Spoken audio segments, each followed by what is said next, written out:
Želimo svima naravno da budu zdravi. Moja sljedeća gošća, evo recimo za žene oboljele od karcinoma, prikupila je 1 milijun kuna. I to nije jedina dobrotvorna stvar kojom se bavi. Niz je njezinih akcija u kojima je sada u vrijeme korone pomagala i zdravstvene djelatnike, pomagala staračke domove, o tome kako je radila u Keniji i kako je pomagala djeci u dječjem domu. Sve nam to može iz prve ruke ispričati Lana Jurčević. Hvala ti lijepa što si danas došla. Hvala vama što ste me zvali. Uvijek kad su ovakve teme moram se malo dan, dva prije pokušavati mentalno pripremiti jer sam ja užasna emotivka i već sam si razmišljala ok, moram se skulirati da ne krenu suze jer ja kad god se sjetim bilo koje od tih situacija, to je nešto što ti jednostavno obilježi život, što te izgrađuje kao osobu, a da ne pričamo te neke stvari koje, kako bi rekla, ideš u nešto iz potpuno nekih nesebičnih razloga, a u stvari dobiješ toliko toga nazad. Ja mislim da ljudi nekako se nisu još dovoljno, možda neki zarazili time, ali mislim da kad jednom okusiš i vidiš taj osjećaj i doživiš jednostavno sve to te jednostavno gura i dalje i dalje. Ja sam od uvijek, od kad sam bila klinka, uvijek sam spašavala životinje po cesti, vukla ih doma. Tako da mislim da je to nešto od uvijek bilo u meni. I onda jednostavno kad imaš takvu ogromnu platformu i potencijalno neki utjecaj, mislim da ga čovjek treba iskoristiti.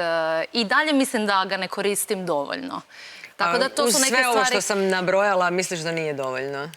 Pa da, stvarno mislim da nije dovoljno. Uspiješ li onda utjecati na ljude oko sebe, ljude koje poznaješ, da u njima potakneš to isto? Ljudi često kažu zapravo...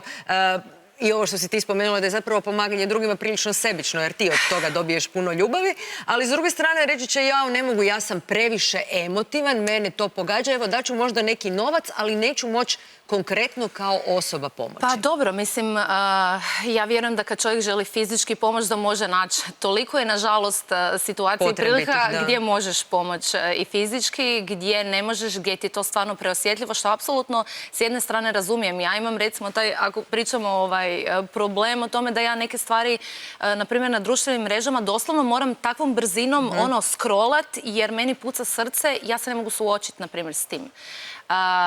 Recimo kad se radi i o životinjama isto, ali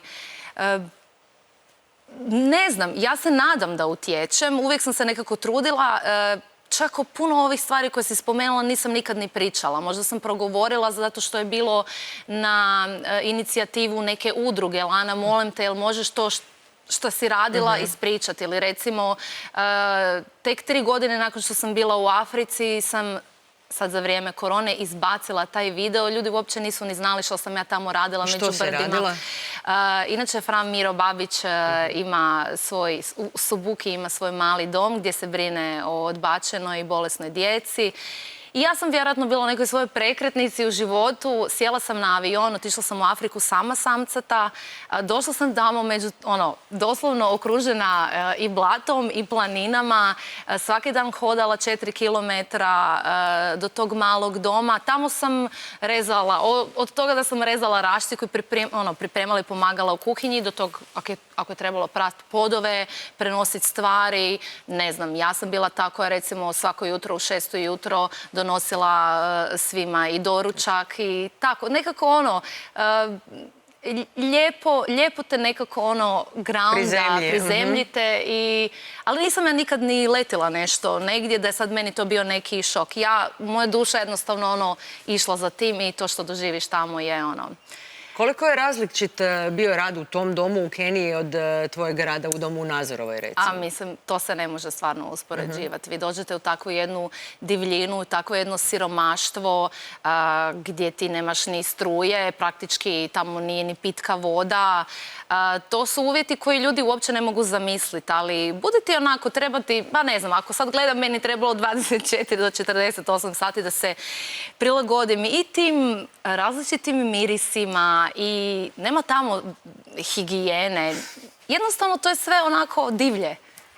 I moraš nekako postati dio toga. Mi bismo trebali još jedno, barem pola sata da uopće nabrojimo pola toga što si radila, ali za kraj te naravno moram pitati što je profesionalno, kako u ovo pandemijsko vrijeme tvoja karijera, znamo da je to bilo neki veliki inozemni projekt. Da, to smo se prošli put vidjeli. Radiš li na tome, stoji li to kako radimo, borimo se, nije lako ovako na distanci i kad su različite zemlje u pitanju, ali evo, svako malo sam u studiju, nešto radimo, kreativa je, evo nešto smo sad snimili, tako da nadam se da će to uskoro ići van, ali što se tiče ove korone koja nas je sve pokosila na svim mogućim levelima, nekako sam opet uskočila tu, ok, šta možemo sad napraviti da malo nekako pomognemo ljudima, nešto, pa smo se tako uključili i u te neke akcije oko donacija raznih i kroz taj moj brand prirodne kozmetike, Lapiel, tako da uvijek nađeš negdje ako želiš, uvijek nađeš načina. Želim ti puno uspjeha i profesionalnog i privatnog i naravno da i dalje budeš